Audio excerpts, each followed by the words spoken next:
Viewers, I doctor SBK Lal welcome you all in my YouTube channel. मेरे YouTube channel में आपका बहुत बहुत स्वागत है।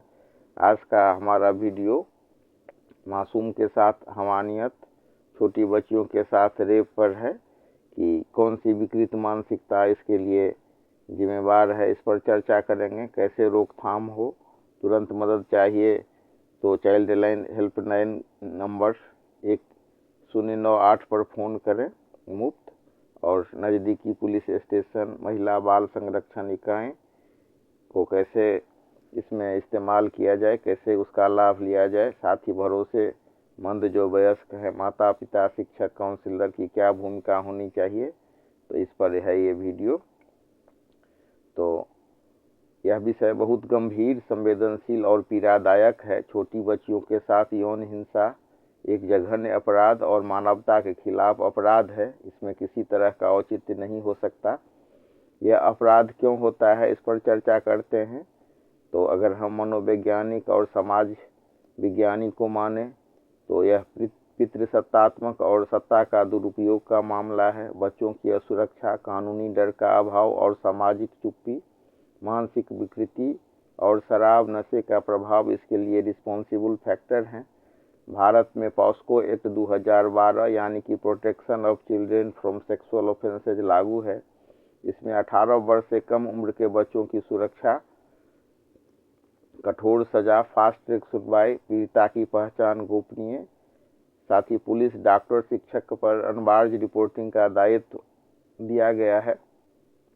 इसमें समाज और परिवार के भूमिका की बात करें तो बच्चों को गुड टच बैड टच की उम्र अनुकूल शिक्षा, बच्चों की बात ध्यान से सुनना और विश्वास करना, इज्जत शर्म के नाम पर चुप्पी तोड़ना, स्कूलों में सेफ्टी प्रोटोकॉल और काउंसलिंग की आवश्यकता पर बल दिया गया है। अब इसकी रोकथाम कैसे हो, तो इसके लिए हमें घर और स्कूल में सुरक्षित वातावरण बनाना होगा। समुदाय की सतर्कता बहुत जरूरी है। अनजान नहीं, अक्सर परिचित ही अपराधी होते हैं। त्वरित रिपोर्टिंग और त्वरित न्याय की आवश्यकता है। साथ ही मीडिया और शिक्षा के जरिए जागरूकता फैलाने की आवश्यकता है। अगर तुरंत मदद चाहिए तो चाइल्ड लाइन का नंबर है 1098, उस पर मुफ्त उसकी सेवा ली जा सकती है। साथ ही नज़दीकी पुलिस स्टेशन, महिला बाल संरक्षण इकाई और भरोसेमंद वयस्क माता पिता, शिक्षक, काउंसलर की सहायता इसमें ली जा सकती है। छोटी बच्चियों के साथ यौन हिंसा समाज, कानून और हमारी सामूहिक जिम्मेदारी है। किसी भी सभ्य समाज की पहचान इस बात से होती है कि वह अपने सबसे कमजोर नागरिकों, बच्चों की सुरक्षा कैसे करता है। छोटी बच्चियों के साथ यौन हिंसा की घटनाएं न केवल कानून व्यवस्था की विफलता है, बल्कि सामाजिक चेतना पर एक गहरा प्रश्न चिन्ह भी लगाती है। यह अपराध मानवता के मूल्यों के विरुद्ध और किसी भी तर्क परिस्थिति से इसको सही नहीं ठहराया जा सकता है। यौन हिंसा का यह स्वरूप इसलिए भी अधिक भयावह है क्योंकि पीड़िता अपनी पीड़ा को शब्दों में ढालने में असमर्थ होती है। अक्सर अपराधी परिचित होते हैं, घर, स्कूल या आसपास के लोग, जिससे भय और भरोसे का संकट और गहरा जाता है। सामाजिक दबाव, इज्जत की गलत अवधारणा और शिकायत से जुड़े डर के कारण कई मामले सामने ही नहीं आ पाते। नतीजतन अपराध और अपराधी दोनों का मौन का कवच मिल जाता है। कानूनी स्तर पर भारत ने पॉस्को अधिनियम 2012 के माध्यम से बच्चों के विरुद्ध यौन अपराधों के लिए सख्त ढांचा बनाया है। कठोर दंड, फास्ट ट्रैक सुनवाई, पीड़ित की गोपनीयता और अनिवार्य रिपोर्टिंग जैसे प्रावधान इस दिशा में महत्वपूर्ण कदम हैं। फिर भी कानून की प्रभावशीलता उसके क्रियान्वयन पर निर्भर करती है।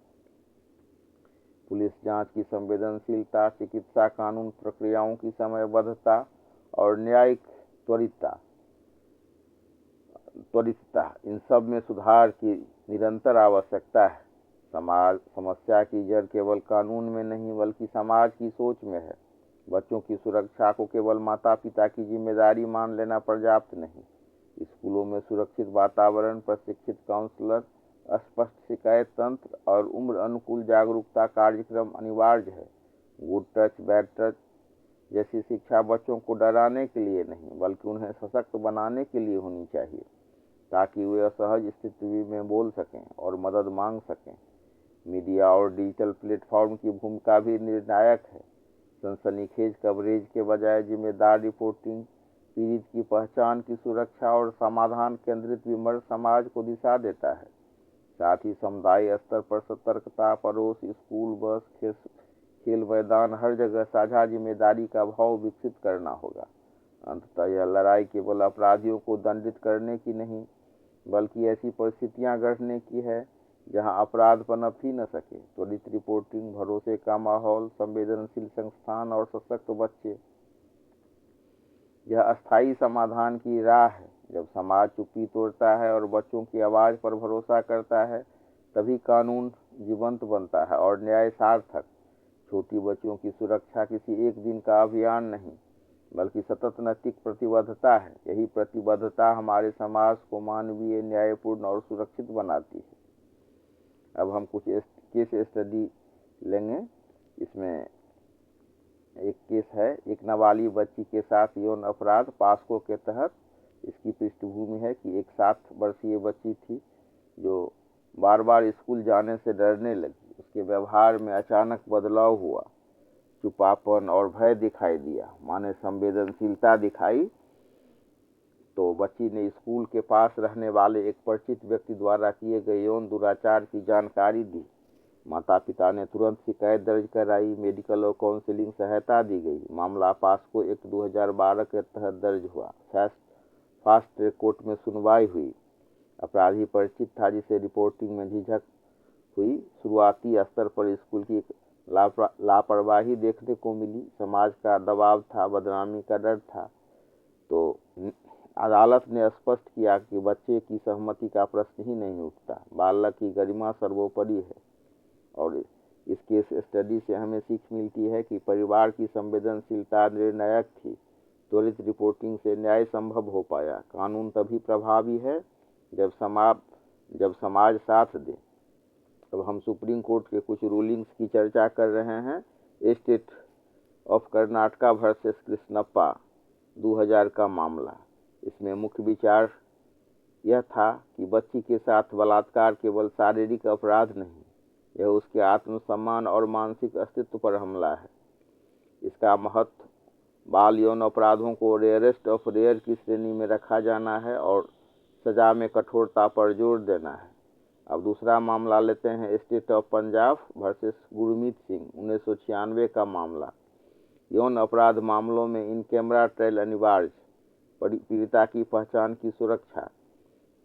तो ऐसे निर्देश इसमें दिए गए और इसका महत्व यह है कि पीड़ित केंद्रित न्याय की नींव पड़ी। फिर तीसरा मामला है independent thought versus union of India 2017 का मामला। यह ऐतिहासिक फैसला 18 वर्ष से कम उम्र की पत्नी के साथ यौन संबंध को बलात्कार करार देने के बारे में है।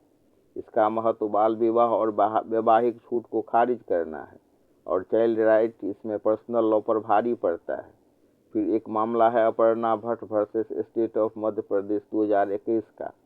इसमें रक्षाबंधन, शादी जैसे आदेश को असंवैधानिक करार दिया गया। न्यायालयों को पितृसत्तात्मक सोच से मुक्त होने का निर्देश दिया गया। इसका महत्व न्यायिक संवेदनशीलता को मानक बनाना है। और अगर हम हाई कोर्ट की महत्वपूर्ण टिप्पणियों को ध्यान दें तो बम्बई हाई कोर्ट ने पॉस्को मामले में स्किन टू स्किन जैसी तकनीकी व्याख्याओं को कानून की आत्मा के विरुद्ध पाया। बाद में सुप्रीम कोर्ट ने इस सोच को खारिज किया। फिर हम अगला मामला लेते हैं दिल्ली हाई कोर्ट का। बच्चों की गवाही को तकनीकी संदेह से नहीं, मनोवैज्ञानिक समझ से देखने पर जोर दिया गया। चाइल्ड फ्रेंडली कोर्ट प्रक्रिया का निर्देश दिया गया। फिर मद्रास हाई कोर्ट की बात करें तो स्कूल में चाइल्ड प्रोटेक्शन पॉलिसी को अनिवार्य बनाया गया। शिक्षकों की जवाबदेही तय की गई। और इन घटनाओं से अगर हम निष्कर्ष निकालें तो भारतीय न्यायपालिका ने स्पष्ट किया है कि बच्चों की गरिमा, सहमति और सुरक्षा गैर पराक्रम्य है। समस्या कानून की कमी नहीं, समाज और संस्थानों की संवेदनशीलता है। पास्को एक दंडात्मक नहीं, संरक्षणात्मक कानून है। और इस तरह से हम देख सकते हैं कि मामले में जो हाई कोर्ट है और सुप्रीम कोर्ट का बहुत ही सख्त रुख रहा है। महाराष्ट्र का एक मामला आया जो अत्यंत विचलित करने वाला था। इसमें नाबालिग बच्ची का सालों तक व्यवस्थित यौन शोषण किया गया। अभियोजन के अनुसार बच्ची को हार्मोनल दवाएं दी जाती रही ताकि शोषण को छिपाया जा सके और उसकी शारीरिक प्रतिक्रियाओं को नियंत्रित किया जा सके। अपराध घर के भीतर और परिचित प्रवेश में हुआ। जैविक पिता ने न केवल चुप्पी साधे रखी बल्कि किसी भी स्तर पर संवेदनशीलता, हस्तक्षेप या संरक्षण नहीं दिखाया था। यह मामला केवल यौन अपराध नहीं था, पालक कर्तव्य का घोर पतन था। न्यायालय ने इस पर महत्वपूर्ण टिप्पणियां की। उसने अपने अवलोकन में कहा कि ऐसे मामले में बच्चे का व्यवहार उसकी सहमति या प्रवृत्ति का प्रमाण नहीं बल्कि लंबे समय तक चले शोषण का मनोवैज्ञानिक परिणाम होता है। बच्चे की कोई भी अनुकूलन प्रक्रिया अपराधी को हल्का नहीं करती। माता पिता की चुप्पी सह अपराध के दायरे में आ सकती है। यह POCSO act plus IPC plus juvenile justice framework तीनों का उल्लंघन है। सुप्रीम कोर्ट की वैचारिक पृष्ठभूमि रही है। यद्यपि यह मामला हाई कोर्ट स्तर पर था, लेकिन सुप्रीम कोर्ट की स्थापित सोच पूरी तरह लागू होती है। तो ऐसे अन्य मामले में भी हम देख सकते हैं, जैसे state of Karnataka versus Krishnappa मामले में बच्चों का मानसिक टूटना अपराध की गंभीरता को कम नहीं बल्कि उसे और बढ़ाता है। बालिका या बालक की देह पर कोई भी नियंत्रण राज्य द्वारा संरक्षित नहीं हो सकता, चाहे वह परिवार के भीतर ही क्यों न हो। तो इस तरह से इस मामले में कार्रवाई की गई और दिशा निर्देश दिया गया। हम जागरूक रहें तो